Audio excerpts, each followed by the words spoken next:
Hi, I'm in the studio with Zenna today, and we decided we'd film a clip for the YouTube series that we're doing on, this time around, using the felt backing and the aluminum slats, which are my way of resolving the issue of how to finish and display textile artwork. So I have a series of things here that I want to talk about first. I use a beautiful flecked gray felt that I buy at Joann Fabric. I don't get paid to endorse them, but it's the only gray felt I've found where I really like the color, and it's appropriate for every sort of top or face. And it's also made from recycled soda bottles, so there's an environmental part of it that really appeals to me. And it's a beautiful color. It's a nice thickness. Most of the time I use one weight. I could put two pieces together if I wanted it to be a little bit thicker. And sometimes when I've done a piece and I want it to be really sturdy, I put Lutradur, which is a polyester interfacing, on the back of the felt to add an even more stable sort of environment for the piece. So I've got my felt. Today I'm going to be fusing a piece of my spoonflower fabric. This is a piece I designed based on Joss paper and origami paper. And it's bright and pretty, and I'll come up with something for the piece once I've put the felt backing on it. So I have that. And then I have already cut from my handy super duper roll of Misty Fuse. I've cut pieces that will fit the felt and also a piece for the face, which is the spoonflower fabric. You can buy Misty Fuse this size, and Iris Carp is a dear friend of mine. If you want to order from mistyfuse.com, make sure you tell her that you heard about it from me, and then she'll give you a discount. I'm using pressing sheets that are Teflon. I have a smaller size. This is pretty standard, I think. I get these from harrietcarter.com, which is one of those crazy websites with slippers and pajamas that have figures on them and dog toys, and probably the only really useful thing they've got at Harriet Carter is these oven liners. So don't go looking for Teflon sheets. You'll never in a million years find it. You want to look for the oven liners because their way of using them is to put them in the bottom of the oven because they're heat resistant, and that way if you get some spills, you can just take the liner out and rinse it off. But for our purposes and for the price, you can't beat them as a way of facilitating the fusing process. Underneath my work surface, I have another really large Teflon sheet, and that's called a goddess sheet, and that also comes from mistyfuse.com. But there are lots of Teflon alternatives. If you Google it, you can find all kinds of things. I actually have a really large piece that I can unroll, and it'll do this whole 16-foot table for some of the larger. I'm really into fusing, in case that's not obvious already. Okay, so let's get started with this. Now the trick to getting the fusing to work as a backing is to put the fusible on both pieces of fabric. So I'm putting the fusible, the Misty Fuse, on my felt, and then I'm going to put the Misty Fuse on my fabric, and I'm going to put those two Misty Fuse surfaces together because sometimes fusible can delaminate, and I think it's gotten a bad rap because of that, and the reason it delaminates is because you're not doing fusible to fusible. So think about that old-time favorite contact cement. We want that kind of an effect with the fusible two sides facing each other. So I'm going to fuse this to the felt first, and I do that by smoothing it out, covering it with my Teflon sheet. And by the way, sometimes the fusible gets onto the Teflon sheet and then it transfers into places you really don't want it. So a little trick is to cut off the right-hand corner and then always keep that as the right-hand corner. Because if you do it that way, you'll never get fusible on the front side here where it can get onto your iron. So the Teflon sheet, of course, is non-permeable, so steam can't go through the Teflon sheet. So steam is kind of a moot point right now. But heating the Misty Fuse so that it melts completely is really important.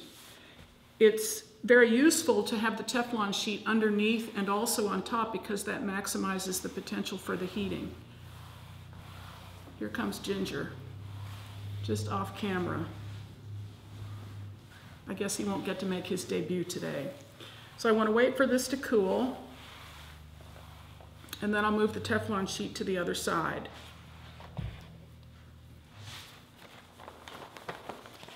Now, if you ever accidentally get fusible on the Teflon sheet, one of your best friends is a little scrubber like this, because if there's a misty fuse and it's cooled onto the sheet, you can just use this scrubber and that'll just pick up any misty fuse residue or Wonder Under, whatever your fusible of choice is. I like misty fuse because I can keep fusing it and it continues to fuse, as opposed to some other products that don't fuse that well once they've been heated a couple of times.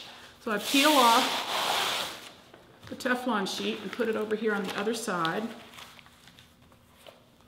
and just repeat the same thing. And what I've noticed is that when I slide the iron across the Teflon sheet, it sounds like it's going, wow, wow, wow. And I like that, because that's how I hope I'll feel when I get the piece finished, right?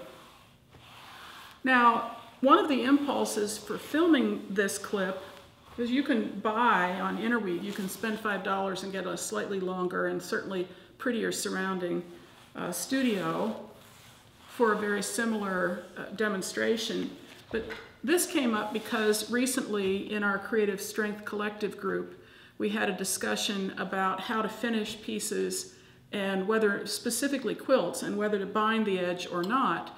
And I have to, the disclaimer is only my opinion, but I think sometimes we automatically default to a way of finishing that isn't necessarily appropriate for the piece that we're working on. I'm telling you this while this cools. Hold that thought. Now I'm going to put the fabric down, because remember, as I just said, I want fusible to fusible. So I have a piece I've already cut from that big roll, and I'm going to put it on the back of the spoonflower fabric. And I'm going to repeat that process with the Teflon sheet.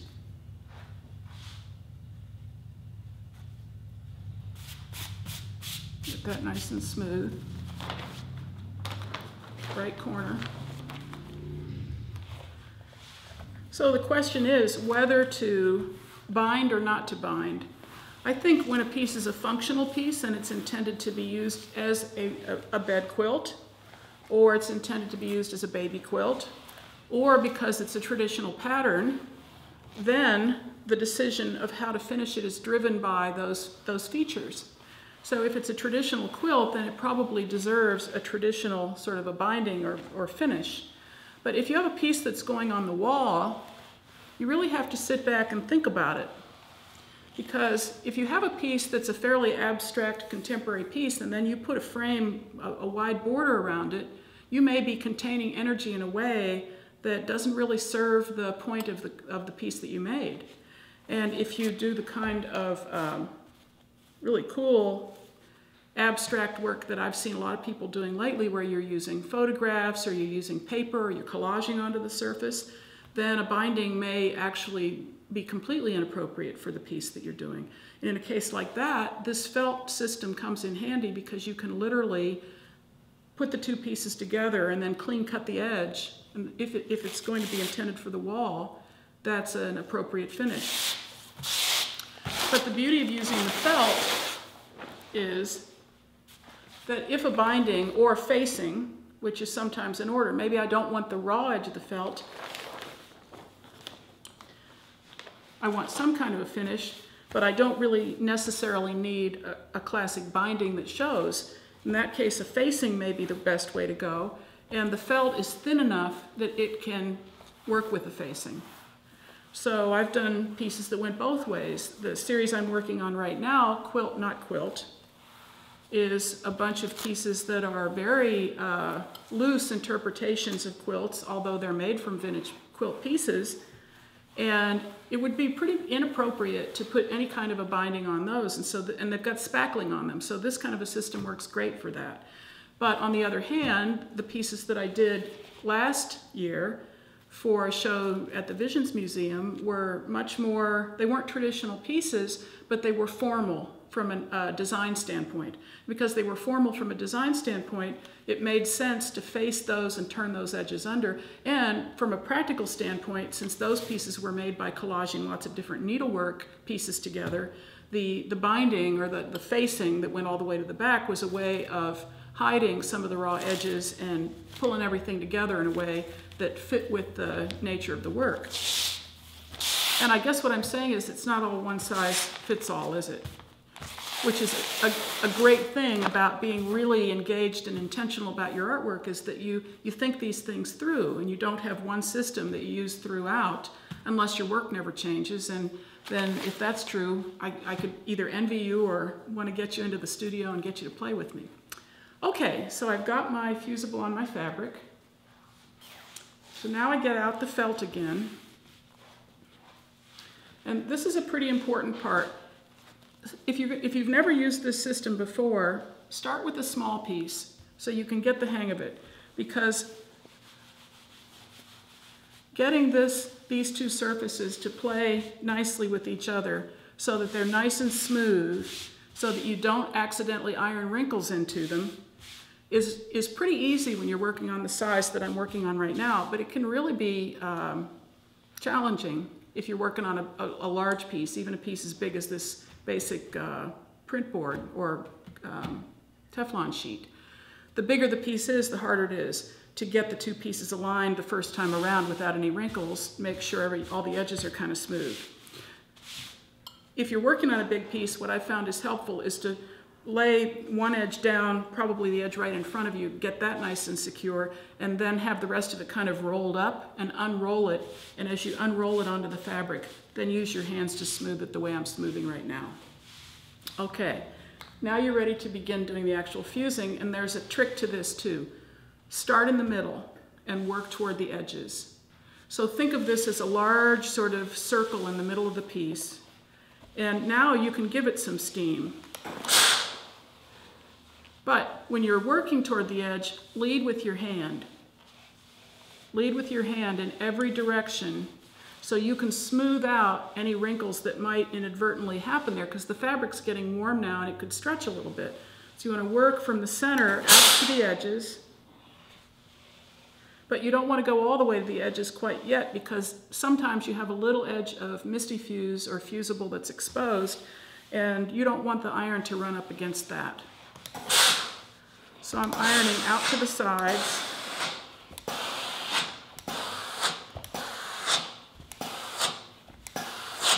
And then I get out the pressing sheet again, and I put it over the edges. And of course, then I'm not using heat or steam anymore, but I use heat. And I leave the iron there for a little while, because the fusible doesn't melt just like that. Most of the time it takes a little bit of time. So I do those edges, then I switch over here and do these edges. Aren't we lucky? I love this stuff. And I'm going to do the edge directly in front of me.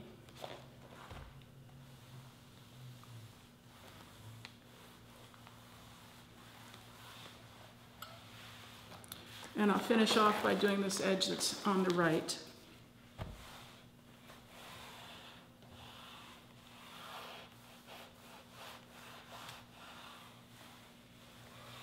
Ouch. Gets hot. And that's my end result. Now, what I would typically do would be to carry this over to my cutting mat, which is out of range here, and I would put down my my nice ruler, and I'd clean cut all these edges about 1/2 inch in all the way around, because it'll square it up for starters, but it will also get rid of any little edge of Misty Fuse that might eventually transfer onto my iron accidentally. And once I did that cutting all the way around, then I'd come back with my iron and I'd steam everything all over again.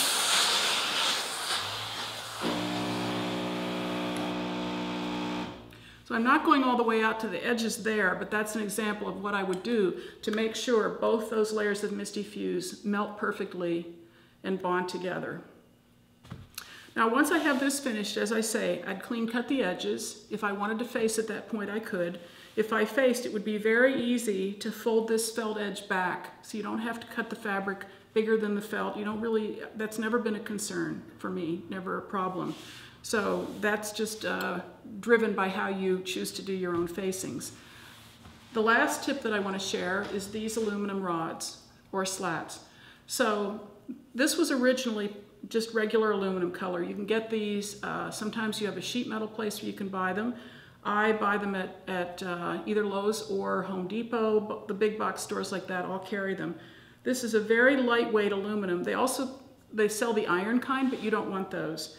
And this is, let's see, 3/4 of an inch this way, and looks like 1/8 of an inch this way, so it's not really thick. They make them wider and they make them thicker, but this is the perfect, it won't bend. See, this is why it's better than plexi. It won't bend.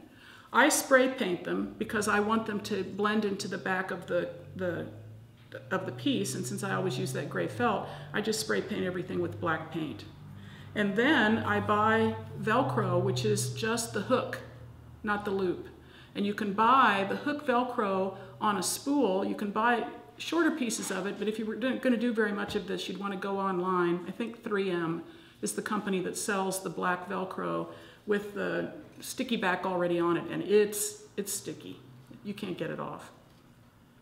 So I figure out how much of the Velcro I need, and I cut that length of it, and I peel off the paper backing, and I stick it to my aluminum slat, and then I drill holes in the corners of the aluminum slat. I make sure that this isn't quite wide enough for the piece that I did. It's a piece from another one. But essentially what you want is an aluminum slat that's about 1/4 of an inch shorter than the piece that you're going to hang. And then you drill these holes in each end. You want to use a drill bit so that it's big enough to accommodate fishing line, for example. And then, here's the beautiful thing.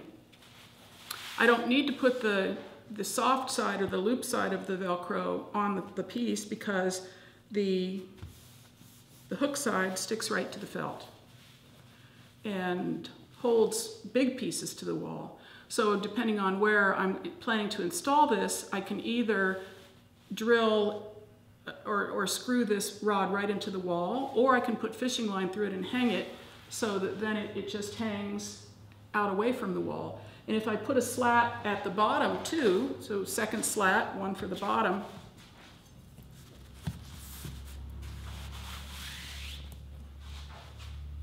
keeps the piece hanging perfectly straight, and is just the easiest thing in the world, because if I want to ship this to the show that it's going to be included in, fingers crossed, I can peel off the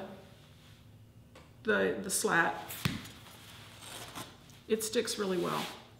I can put these two slats with a little bubble wrap around them. I can roll this whole piece up on probably a pool noodle. That's what I use when I ship things.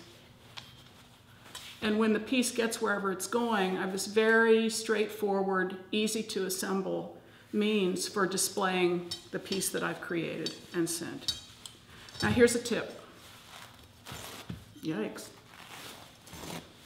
Let's say I have a piece that's this long, or even longer, and I'm thinking, holy cow, Jane, that's going to take a really long tube in order to accommodate that long bar, because let's say the piece is only 40 inches high, but it's 90 inches running horizontally on the wall. So I'd need a 90-inch slat in order to accommodate that. Well, here's the thing. If I get two pieces that are 90 inches total, so one each, 45 inches each, and I take the piece of Velcro, which is 90 inches long, and I put it along those two lengths, the Velcro acts as a hinge.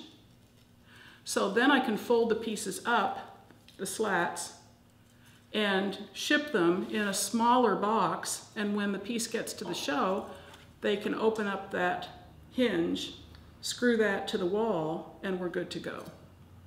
Now in a case like that, I probably would not put a slat at the bottom, But in some circumstances I've done that too. And the way to handle the bottom slat would be, again, 2 pieces of the aluminum slat and then a very small screw. You put the screw through the 2 holes so these 2 are screwed together, put the nut on the other end, and then you have a rod that will be stable if for some reason you need to support the bottom of the piece. So there are a lot of workarounds for this. Works out really well. I'm on a campaign to get everybody to try it once. Most of the people who try it feel it's a very clean, efficient way. I have hopes above hopes that sooner or later it will replace the sleeve on backs of quilts, which we don't really need if we go to this system. But in the meantime, the rest of us who are just making wall hangings and pieces that are contemporary and pieces that are perhaps dimensional and aren't necessarily falling into the quilt realm have a very straightforward way to finish that work that is economical and is doing a service to the environment because of the eco felt and looks clean and does the best it can possibly do to make your work look great. And that's the whole idea. Thanks.